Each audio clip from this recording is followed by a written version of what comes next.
स्वागत है आप सभी लोगों का हमारे YouTube चैनल स्टार्ट जीएस हम में। हम लोग अपने इस चैनल के माध्यम से पॉलिटी विषय से संबंधित मुद्दों पे बातचीत कर रहे थे।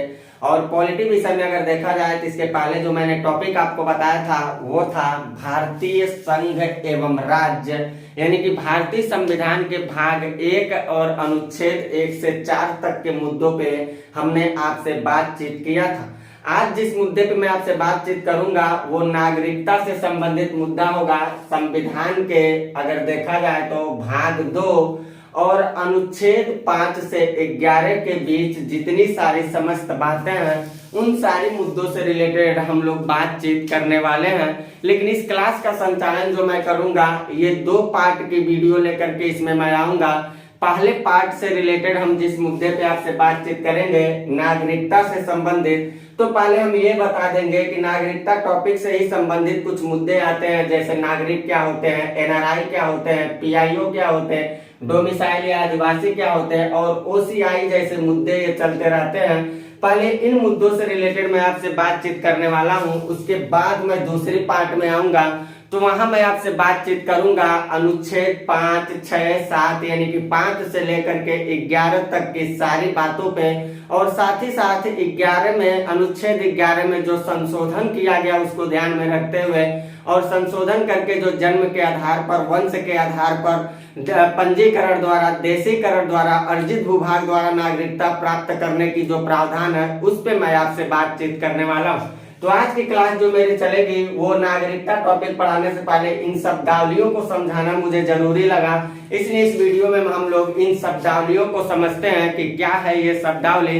इस क्लास का संचालन करने से पहले हम आपसे ये कहना चाहेंगे कि अगर अभी तक आप हमारे YouTube चैनल को सब्सक्राइब नहीं किए हैं तो प्लीज आप अभी चैनल को सब्सक्राइब करते चलिएगा, बेल आइकन को प्रेस करिएगा, वीडियो को लाइक करिएगा और ज्यादा से ज्यादा वीडियो को शेयर करते रहिएगा, ताकि आप लोगों के इस प्रयास से हमारी हौसलाएं बढ़ती रहे और हम निरंतर आप लोगों के लिए आपके प्रतियोगी परीक्षाओं को ध्यान में रखते हुए पूरी गुणवत्तापूर्ण कंटेंट अपने YouTube चैनल के माध्यम से आप तक उपलब्ध करवाता रहूं। तो चलते हैं सीधे हम लोग टॉपिक पे, और हमारी जो टॉपिक है इस चैप्टर से रिलेटेड पहले कुछ शब्दावलियों को समझाना हमें जरूरी लगा, तो इन शब्दावलियों से संबंधित मुद्दे को हम लोग समझते हैं। अगर इन शब्दावलियों को ध्यान में रखा जाए तो सरसरी निगाह से पहले हम आपको एक बात बता देना चाहते हैं। सपोज करिए ये दुनिया है और इस दुनिया में उपस्थित ये सारे के सारे लोग उपस्थित हैं, ये सब ऐसे सपोज करिए ये व्यक्ति हैं, ऐसे बहुत सारे हम व्यक्ति को रख लेते हैं, तमाम सारे ऐसे व्यक्ति हमें दिखाई देंगे। ये सारी होलसेल जो होगी, सारी दुनिया में उपस्थित जितने सारे मनुष्य होंगे, आदमी होंगे, इन सारे लोगों को संविधान की भाषा में हम लोग व्यक्ति के नाम से जानते हैं, व्यक्ति के नाम से इन्हें बोला जाएगा। क्योंकि व्यक्ति और नागरिक से रिलेटेड कुछ कॉन्सेप्ट में सवाल आते रहते हैं। जब हम फंडामेंटल राइट पढ़ाएंगे तो वहाँ स्पेशल सवाल पूछ देता है कौन सा अधिकार व्यक्तियों को प्राप्त है, कौन सा अधिकार नागरिकों को प्राप्त है, तो क्या होते हैं व्यक्ति, क्या होते हैं नागरिक। पहले इस बात को हम बताते हैं। किसी भी भौगोलिक सीमा में रहने वाला कोई भी अगर मनुष्य अगर रह रहा है तो सारे मनुष्यों को हम लोग व्यक्ति के नाम से संबोधित करते हैं। लेकिन इन्हीं व्यक्तियों से ये सारे शब्दावली का जन्म दिखाई देता है। अगर इन व्यक्तियों में जितने सारे व्यक्ति दिखाई देते हैं, इन सारे व्यक्तियों में अगर हम एक भाषा में कहें कि कुछ ऐसे व्यक्ति होंगे, कुछ व्यक्ति को हम ऐसे ले लेते हैं जिन व्यक्तियों के पास, यानी कि ऐसा व्यक्ति, इन सारे व्यक्तियों में हम बात कर रहे हैं ऐसा व्यक्ति जिसे राज्य की तरफ से कुछ राजनैतिक अधिकार दे दिए जाते हैं, और जब वो व्यक्ति राजनैतिक अधिकार पा लेता है, जैसे राजनैतिक अधिकार को पाके वो सरकारी नौकरी में भागीदारी लेने लगेगा, राजनीतिक अधिकार पाके वो सरकार की आलोचना करने लगेगा, यानी ऐसे तमाम सारे कार्यों को जब वो व्यक्ति करना शुरू कर देता है, जब उसको एक लाइसेंस सरकार दे देती है तो वही व्यक्ति नागरिक कहलाने लगता है। यानी कि इस व्यक्ति को जब हम राजनैतिक अधिकार दे देंगे, ये जो व्यक्ति दिखाई दे रहा है, जब इसको हम राजनैतिक अधिकार दे देंगे तो ये राजनैतिक अधिकार को लेकर के व्यक्ति किसमें बदल जाएगा, तो कहेंगे ये व्यक्ति अब नागरिक कहलाने लगेगा। यानी नागरिक, हम भारत के संदर्भ में आपको बता रहे हैं, हम भारत के रहने वाले, तो भारत के संदर्भ में इसको समझाने की कोशिश करता हूँ। मान लीजिए भारत की भौगोलिक सीमा के अंदर बहुतों सारे व्यक्ति निवास करते हैं, लेकिन जरूरी नहीं है कि सारे व्यक्तियों को राजनीतिक अधिकार हमारा सरकार दी है। कुछ ऐसे व्यक्ति हैं जिनको राजनीतिक अधिकार मिला है। जिस व्यक्ति को राजनीतिक अधिकार हमारी सरकार दे दी है, उसी व्यक्ति को हमारी सरकार के दी गई राजनीतिक अधिकार की वजह से वो व्यक्ति नागरिक कहलाएगा। और जब वो व्यक्ति नागरिक हो जाएगा तो वो हमारे देश में बहुत सारे काम करने लगेगा, वो संवैधानिक पद पे बैठने लगेगा, वो व्यक्ति सरकार की आलोचना करने की ताकत रखेगा। वो व्यक्ति जो होगा, अगर उसको देखा जाएगा तो सरकारी नौकरी में भागीदारी लेने लगेगा। ऐसे तमाम सारे कार्यों को करने का उसे अधिकार हमारा संविधान दे देता है। और जब अधिकार दे देता है तो वो व्यक्ति अब व्यक्ति नहीं कहलाएगा, बल्कि उसको हम नागरिक कहेंगे। उसको हम क्या कहेंगे? नागरिक कहेंगे। तो नागरिक किसे कहते हैं आपको याद रखना है, ऐसा व्यक्ति जिसे राज्य की तरफ से कुछ राजनीतिक अधिकार दे दिए जाते हैं और राजनीतिक अधिकार को पाकर वो संवैधानिक पद पे बैठने के लायक हो जाएगा। राजनीतिक अधिकार पाकर वो सरकार का नौकरशाह बनने की ताकत रखेगा, सरकारी नौकरी में भागीदारी करने लगेगा। राजनीतिक अधिकार पाकर वो सरकार की आलोचना करने की ताकत रखेगा। तो जब वो राजनीतिक अधिकार को पाके व्यक्ति इन समस्त कार्यों को करने लगेगा तो हम कहेंगे वो व्यक्ति व्यक्ति नहीं, बल्कि हमारे संविधान के मुताबिक वो व्यक्ति नागरिक बन चुका है। दूसरी बात यहाँ मैंने लिखा है एनआरआई के बारे में। क्या होते हैं एनआरआई?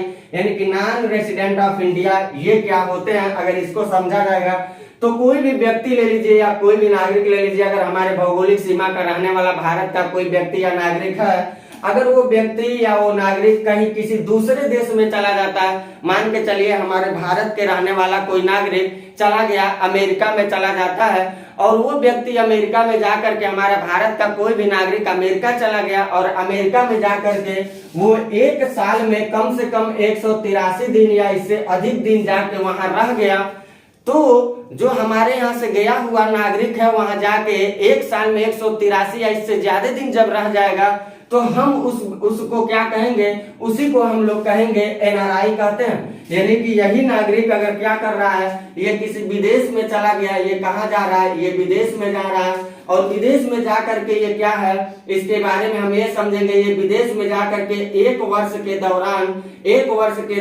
183 या इससे ज्यादा दिन अगर रह जाएगा तो हम इस नागरिक को क्या कहेंगे? कहेंगे एनआरआई बोलेंगे, एनआरआई बोलेंगे। लेकिन याद रखिएगा जो एनआरआई होते हैं उनको वोट डालने का अधिकार संविधान देता है। अगर वो चाहेंगे तो अमेरिका से भारत में आकर के जब वोट डाल सकते हैं, उनको वोट डालने का अधिकार हमारा संविधान देता है। यानी कि एनआरआई आप किसको कहेंगे? तो कहिएगा कोई भी व्यक्ति हो या कोई भी नागरिक हो, अगर भारत के सीमा के बाहर किसी दूसरे देश में चला गया और वहां जाकर के वो एक साल के अंदर 183 दिन वहां रह गया, तो हमारे सरकार और संविधान के हिसाब से वो भारतीय नागरिक तो है, लेकिन वो एनआरआई के नजर से देखा जाएगा। तीसरा मैंने लिखा है PIO, public of Indian origin. क्या होता है पीआईओ? अक्सर ये मुद्दा चलता रहता है पब्लिक ऑफ इंडियन ओरिजिन के बारे में, और इससे रिलेटेड अगर मुद्दों को हम लोग देखेंगे तो इससे क्या क्या समझना हम लोगों को जरूरी है उसको जरा हम लोग समझते हैं। पीआईओ से संबंध में हमारी सरकार आगे चल के कानून भी बनाने का काम करती है और पीआईओ की जो अवधारणा उसको समाप्त भी करती है। तो पीआईओ को कैसे समझेंगे हम लोग? अब मान के चलिए भारत का कोई भी नागरिक हो, भारत का कोई भी व्यक्ति हो, अगर ये नागरिक या व्यक्ति हम कह सकते हैं कि जब अंग्रेजी काल चल रहा था, ब्रिटिश हुकूमत जब चल रही थी, या प्राचीन काल से हम कह सकते हैं, प्राचीन काल से कहिए या ब्रिटिश हुकूमत के दौरान कहिए, अगर भारत का रहने वाला कोई भी व्यक्ति या भारत का रहने वाला कोई व्यक्ति अगर चला गया है विदेश में, किसी देश में चला गया और वहां जाके काफी लंबे समय तक वो रहने लगा और धीरे धीरे वहां जाकर के वहां की भाषा, संस्कृति, सभ्यता से वो परिचित हो गया और वहीं अपनी जीवन बसर करने लगेगा। यानी कि अब वो भारत में आ करके रहना उतना पसंद नहीं कर रहा जितना वो वहां, यानी कि वहां अपने घरेलू स्तर का विस्तार कर लिया, तो ऐसे लोगों को कहा जाता है PIO, public of Indian origin.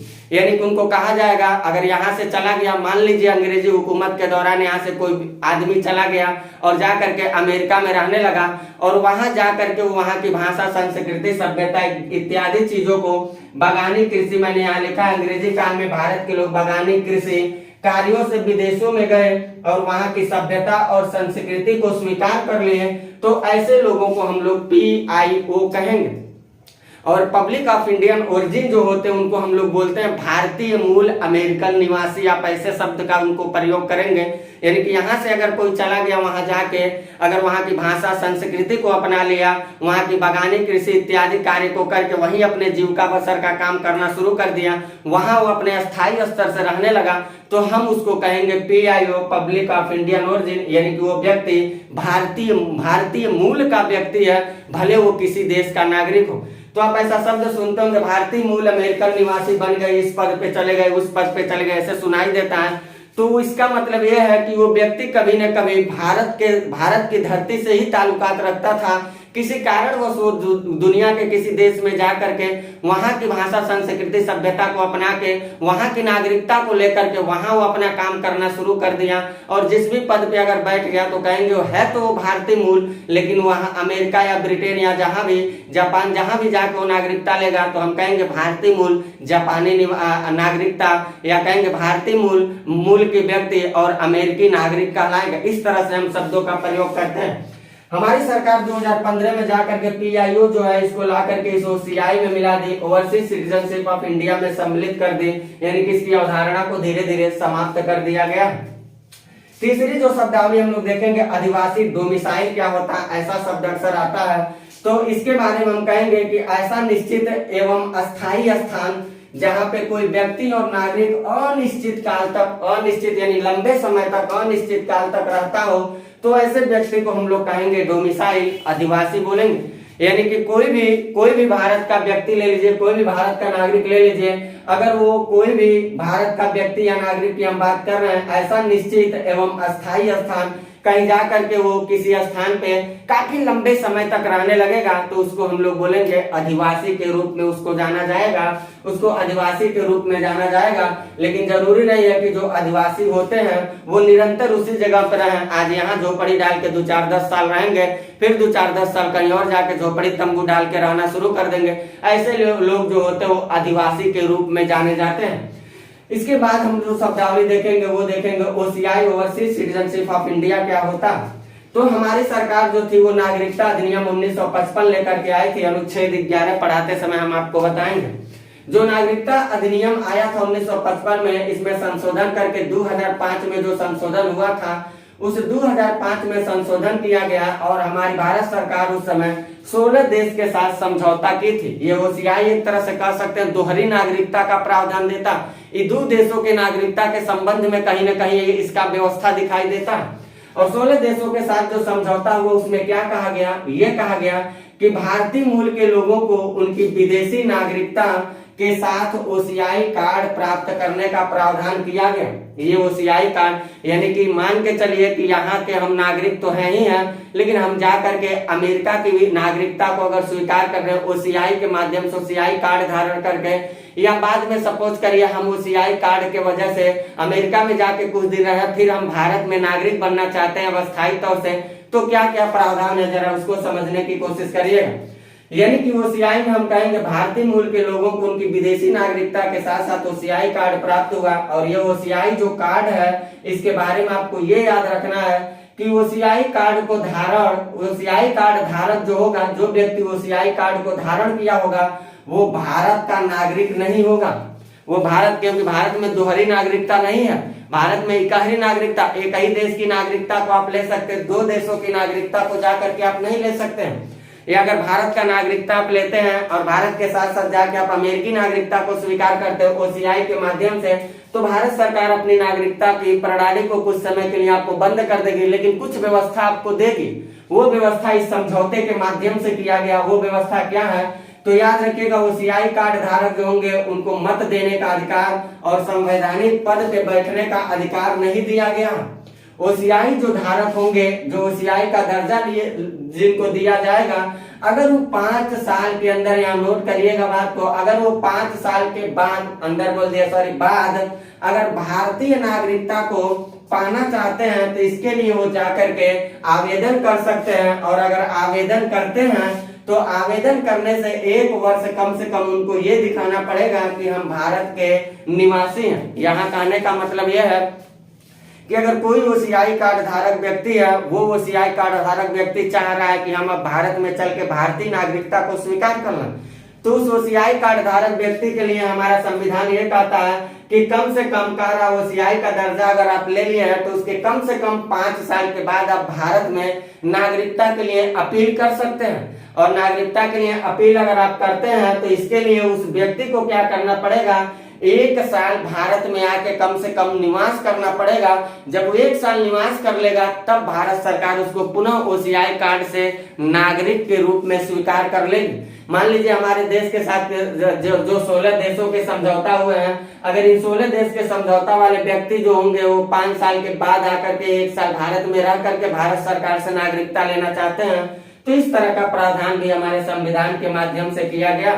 इसके अलावा देखा जाएगा तो जो ओसीआई कार्ड धारक है इनको भारत में आने जाने के लिए पूरी तरह से स्वतंत्रता दी गई है। ये सीधे सीधे प्रीलिम्स में यहाँ से सवाल उठाते हैं कई तरह के। ओसीआई कार्ड धारक को सबसे याद रखिएगा, मत देने का अधिकार और संवैधानिक पद पर बैठने का अधिकार नहीं है। इस लाइन को तो एकदम रट्टा मार के आप बैठे रहिएगा। साथ ही साथ आपको ये लाइन याद रखना है कि ओसीआई कार्ड धारक जो होंगे वो 5 साल के बाद अगर चाहते हैं तो भारत के नागरिकता के लिए अपील कर सकते हैं और उसके लिए उन्हें 1 साल कम से कम भारत में निवास होना पड़ेगा। और इसके अलावा आपको ये देखना पड़ेगा कि ओसीआई कार्ड धारक जो होते हैं वो भारत के नागरिक नहीं होते। ये तीनों लाइन तो बिल्कुल आप रट्टा मार के बैठे रहिएगा। और ये अधिनियम भी याद रखिएगा कि नागरिकता अधिनियम 1955 के में संशोधन करके 2005 में अवधारणा आया। इस बात को भी आप याद रखिएगा, कई बार सवाल के रूप में एग्जामिनर पूछ चुका है। साथ ही साथ एनआरआई से रिलेटेड आपको वोट डालने का अधिकार उनको होता है कि नहीं होता है, ये बात भी आप एकदम रट्टा मार के बैठे रहिएगा। सवाल के रूप में इसको भी कई बार पूछे जा चुके हैं। और 2015 में पीआईओ को ओसीआई में मिलाया गया, इस बात को भी आप रट्टा मार के बैठे रहिएगा। बाकी ये शब्दावली मेरा बताने का एक इंटेंशन था, इसको मैंने आपको बता दिया। इसके बाद हम इसी नागरिकता को शुरू करेंगे। अपनी अगली क्लास जब लेकर आएंगे तो उसमें स्पेशल यहाँ भी मैं शुरू कर सकता, लेकिन हम चाह रहे हैं कि एक फ्रेश आपका नोटबुक बने। फिर इसके बाद आप डालिएगा जहां मैं अनुच्छेद 5 से लेकर 11 तक की पूरी बातचीत करेंगे और संशोधनात्मक जितने सारे अधिनियम है उन सारे अधिनियम पे भी बातचीत करने वाले हैं। तो इतनी सारी बातों को आप चाहे तो ले सकते हैं स्क्रीनशॉट, इन सारी बातों को नोटबुक बनाते चलिएगा। ये बहुत सारे सवाल के रूप में इन शब्दावलियों से भी पूछे जाते हैं। अक्सर सवाल के रूप में आप प्रीलिम जैसे एग्जाम में तो देखेंगे अक्सर सवाल के रूप में इनसे उठाए जाते हैं। बाकी मिलता हूं मैं आपको अपनी अगली क्लास में जहां मैं बातचीत करूंगा आपसे अनुच्छेद 5 से लेकर 11 तक के उन समस्त मुद्दों पे। तब तक के लिए लेता हूं मैं आपसे इजाजत। Bye, best of luck.